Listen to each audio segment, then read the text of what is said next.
PennDOT plows, those light blue dots over the state of Minnesota here are already prepping the roads for what's to come. Here's a look at the dash camera of one of the MnDOT plow drivers near McGregor. You can still see the grass, but that's, of course, likely going to change as we're dealing with slick conditions tonight and tomorrow. Audrey Russo, those live in Minneapolis this morning with what is most important to check right now. And the good news, Audrey, we have some time, a few hours before the storm hits to check this.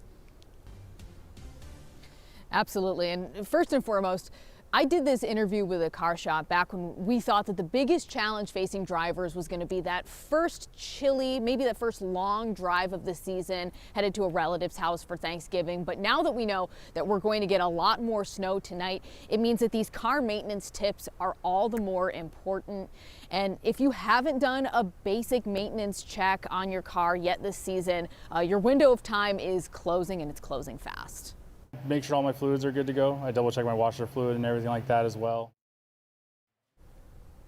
That's Julian Castillo. He's the manager at Victory Tire in Brooklyn Park. He says your car works harder in the cold and the snow, so checking your brake pads and your coolant levels, he says those are important boxes to make sure you tick off. But he says the most critical maintenance are tires, making sure they're inflated to the correct level, because you lose 1 to 2 psi for every 10 degrees colder it gets outside.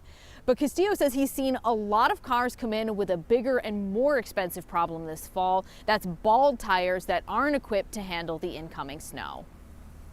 A lot of people think that, oh, my tires look okay, they could be okay. In reality, as soon as they start getting below that 3/32nd, realistically 4/32nd threshold, it's realistic, it's time. As a safety precaution, because at that point the siping has worn down to where you're not going to get adequate traction going to the snow.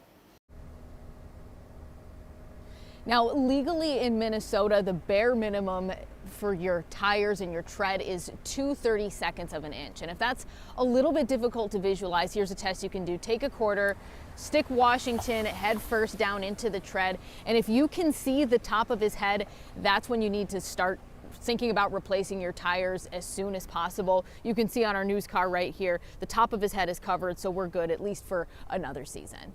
Back to you. Such a good reminder. Usually things out of sight, out of mind, but this is bringing it to the forefront, especially on a snowy day. Audrey Russo, thank you for that.